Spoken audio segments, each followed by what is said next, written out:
in one. Independent Showcase Season 2, Episode 2. We're back again. We love these episodes on the channel. They're great. Had a great first season. We started the second season with Kean Cameron last week. And now this week, we are talking to someone who's making a big name for himself over in Wales and in the good old-fashioned UK. It is Mr. Shane Hook. How are you doing? Yeah, I'm very well, thank you. How are you? I am good, thank you, Shane. I am good. 2025 is well 3 months in March now. How has it started for you? Well, I had a very, very good start to the year. Defended my Chaos Tag Team Championships with Leon Cage, Ignite debut, New Wave, a few other shows around Wales. Yeah, very good start to 2025 so far. Excellent. I have to say, your tag partner at Chaos, he's certainly making a bit of a name for himself and all, isn't he? He absolutely is. Yeah, very He, proud of he is crazy. The thing is, though, Shane, does that kind of show you where the Welsh scene is at the minute? Yourself, Harrison Bennett, Leon Cage, there is some major, major stars. James Ellis is another one. Major, major stars in Welsh wrestling right now. Are we looking at a real kind of, not necessarily resurgence, but a boom period over in Wales? I would 100% say so. Like, the talent pool at the moment in Wales, I feel is just like it's very deep. Like, almost everywhere you look. Like you said, a bunch of those names, and then like you look at the coaches behind a lot of us in Wild Boar and Brendan White, Danny Jones, Nico Angelo, like Josh Hawley. There's so many. You know, there's so much talent in Wales at the moment.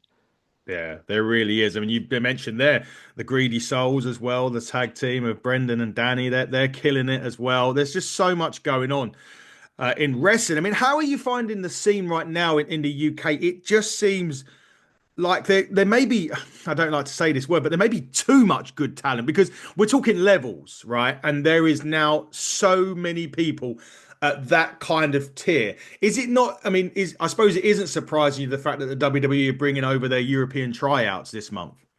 Yeah, yeah, it's not surprising at all.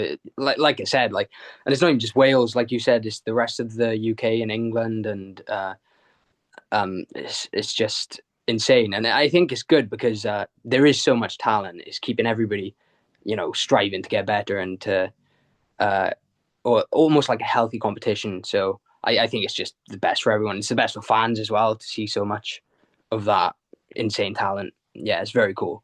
Yeah, it is. It is crazy. I mean, maybe you're actually right. Maybe there isn't too much talent, and you're right. They egg them on to get better and better and better, and who knows where we're going to go. But let's talk about you for a minute, Shane. I mean, look, how did it kind of, not necessarily how did it all start with you, but obviously, at what point in your life did you think, yeah, I want to throw myself around the ring for a little bit? Yeah. I was always when I was little as well. It was always something I wanted to do. Hmm. Uh, since I was a young lad, like and my dad was big into wrestling, so he was just always around. I was always around it, like, and then uh, yeah, I don't know. I wanted to start when I was like 16, 17, but at that time there was no way there was taking trainees at that age, and then lockdown hit. So as soon as that um uh went away, I was straight on it. But yeah, it's always something I've wanted to do. Yeah, definitely. So a lot of people have it, and a lot. I mean, I've done it briefly. Hurt too much. Didn't have enough athleticism. Stick me behind one of these mics any day. I'm a lot better at that. But when I suppose when you was watching wrestling growing up, who was it that you were idolizing, or did you idolize someone? Did you take an influence of someone and bringing that into your character? Growing up for me, because I was a small lad, Yeah. always like Rey Mysterio, Jeff Hardy. I loved Jeff Hardy when I was a kid. Those types of guys. Like I was always a WWE fan when I was little. I didn't really watch too much other wrestling. Like so those were my guys, and I think now. Like AJ Styles, I love AJ Styles. Kenny Omega, Will Ospreay's the obvious one as Yeah. well. So I like to think I take like some ideas from a bit of every way and try and implement them. Yeah, it's an interesting one because there's so many contrasts. I mean, AJ Styles is like literally. you put him in the ring with anyone, can't you? Even me, and he'd probably get a good match out of me somehow. But there is, I mean, you mentioned Jeff Hardy. He's still going strong today, and it's nice to see him in such a great, mindset in TNA, and he's doing some great things. When you look at like the wrestling now, also because I mentioned WWE are coming over here doing their tryouts, they're doing a big tour of Europe and whatnot. You've got AEW, you've got NWA, you've got TNA, you've got so much. Is it also helpful and healthy that if you want to make it over in the States and you want to go into America and do something, that there is a lot of promotions of choice now because you may find that you're suited to maybe one promotion over the other, maybe even like a GCW for argument's sake. Yeah, absolutely. Like I'm you see people online and you get different opinions all the time that, there's Mm. too much wrestling. Um, but I feel like that can only benefit everyone. So I feel like it's very good for the wrestlers because there's more job opportunities. There's different contrasting styles, like you said, where people can uh shine better in different places and so on. But like, yeah, I think it's only a good thing, and yeah, like I said, it keeps everybody ultra competitive because there are that many more spots now for people to um, work towards. So I think it's a massive benefit for everyone. Yeah, it certainly is, and long may it continue for sure. Shane, what we're going to do now is I do this a lot with the wrestlers that we have on, and sometimes the questions stump them, so don't worry too much. You may have to think a bit. There's some of them that can be quite not necessarily random questions, but they're ones that I would say get you thinking a little bit. So here's the first one: if you had to pick a top three of your favorite wrestling theme songs, which are the three you would choose? Theme songs. Mm. The Oh, music behind the wrestler. Who would they be? so Jeff Hardy. Um, is it No More Words? I think It is. Yeah, that's a very cool one. it is. That's definitely up there. Um, I'd say um, so. One that I always like loved was Kane, Slow Low Chemical. Chemical. Yeah, yeah, that was brilliant. Yeah, that's a big one for me. And then uh, I don't know. There's a few. There's a few. Um, I'm gonna go with Cult of Personality, CM Punk. I just feel like it's iconic and it's too Yeah. iconic. It is. It's very iconic. It's brilliant. I love that. I always find mine changes depending on mood or what I'm doing. Yeah. If I'm in the car, sometimes Metalingus from it, like Edge or Oh, Copeland's song, will come on. My son loves Osprey's song, yeah. Elevate. Oh, brilliant song. Yeah. He sings that a lot in the car. So yeah, it depends on the mood. But then you think of like an underrated one, which is one when I was growing up. It was the Brood, which was Gangrel, Edge, and Christian. Yes. One of my co-host Dave absolutely loves it. We're interviewing Gangrel soon, funnily enough, Oh, and yeah, it'd very be great. That would be great. And he loves Gangrel, so he's going to come on with it. But going back to yourself, we've said about music. What about entrances? What was like a favorite, one of the favorite entrances? um, I think. Well, I remember being like I can't remember the exact age, but I was a young teenager, and I remember seeing Nakamura debut, Oh, yeah. and it was the first time I'd seen him, and that blew me away. I was like, this is he's wild. Uh, so that's one for me, I think. I tell you what, like Undertaker's an easy one. That's an Yeah. easy one. I think. I tell you, when I was little, a weird one that I used to like be really entertained by was MVP. Oh, You, that was you brilliant. Yeah, yeah. to come out of the big Like like it was like a tunnel. Well, it's like a little. It's like when you get the bouncy castles as a kid, and they yeah. had a little tunnel attached to it, isn't it? That might be why I was so into it as a kid. I used to love like bouncy castles and stuff. So maybe that's why that one's there for me. Um, yeah,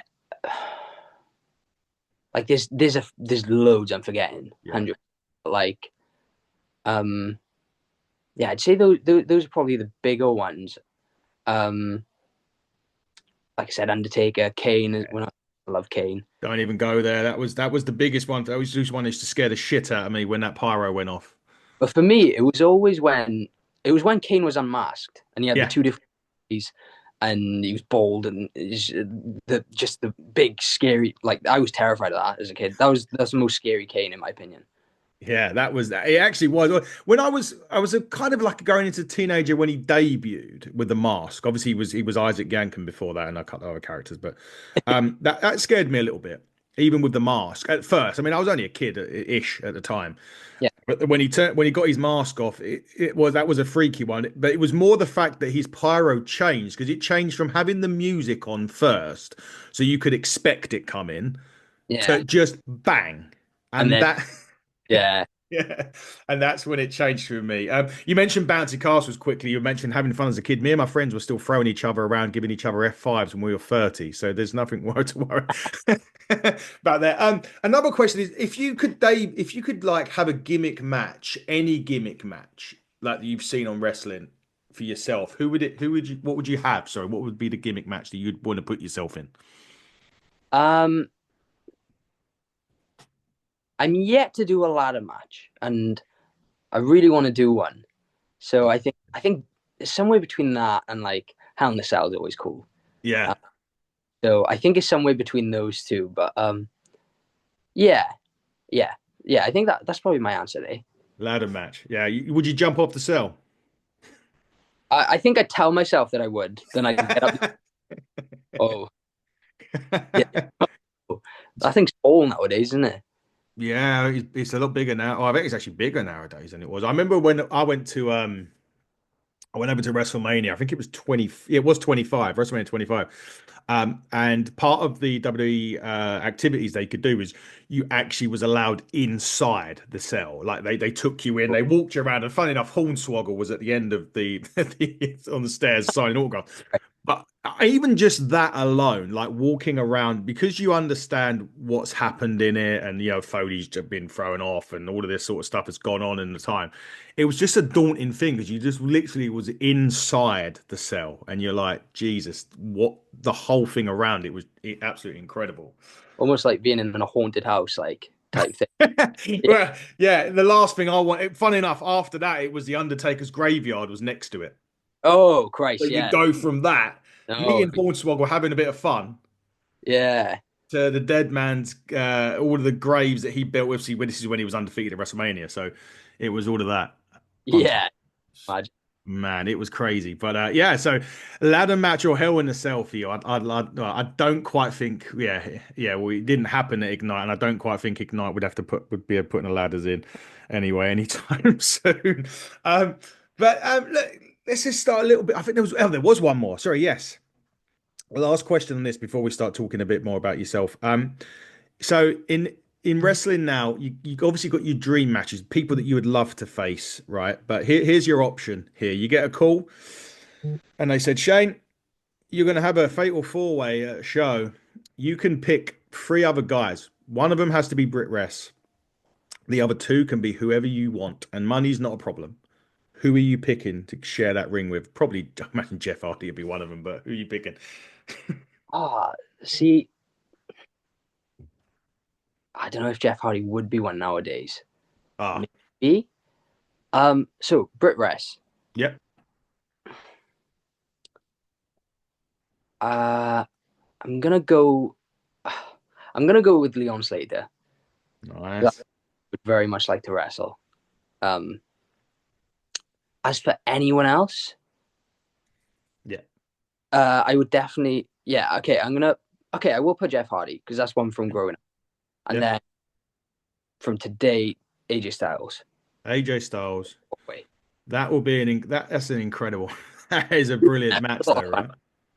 Yeah. That is incredible. I'd love to see that. That would be well. Anyway, potentially Leon Slater. Who knows? I mean, if there's a promotion out there that wants to book you against Leon Slater, Yes, that would be very cool. Yeah. may have to go North Wrestling's one. Leon's there. I think he's a champ there. I think Yeah. Maybe. he is. Maybe you'd have to go for the title there, but. There you go. North. I know North, the guys at North. If you're, Andrew, if you're watching, there you go. There's a Yeah. So, contender right there for Leon. Let's we start to wrap up, Shane. Though, what are your goals and I suppose goals and aspirations for say this year, but and then your goals and aspirations in wrestling, full stop. I'd say for this year, um, more than anything is to just keep building because Hmm. I feel like last year was it was a bit of a rough year for me. A lot of injuries, a lot of Hmm. time on the shelf. So I feel like since I've been back, there's been a lot of. I feel like I've almost had to start from scratch in many ways. Yeah. I think this year my goal would be to just like keep the momentum going and just keep building and get as many experiences as I can and um just have a fun year in wrestling. Yeah. Um, as for goals, in wrestling in general, I would say 100% a goal would be to make a living off of wrestling and Yeah. get back somewhere eventually.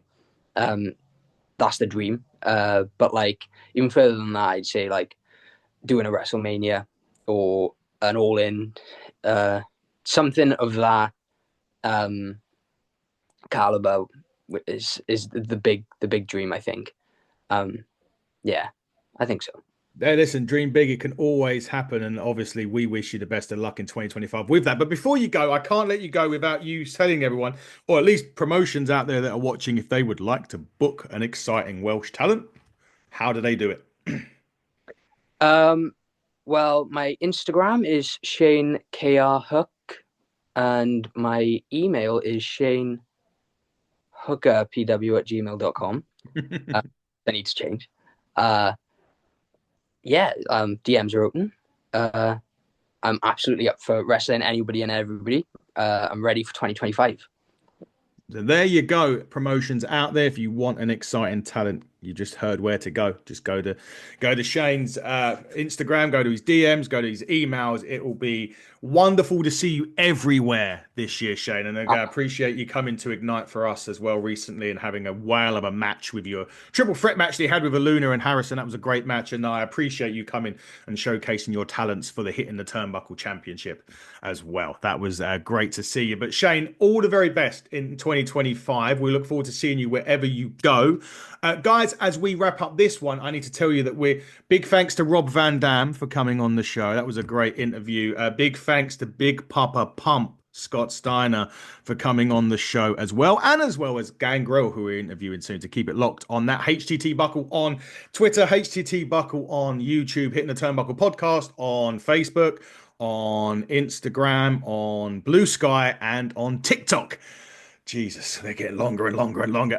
Shane, all the best of luck for 2025. Guys, check him out. Check all the UK promotions, Wales promotions, Scotland promotions, wherever you are. Go and get to your independent scene because there is where you're going to see the talents of tomorrow. But until next time on Independent Showcase, everybody, buckle down, stay safe, and goodbye.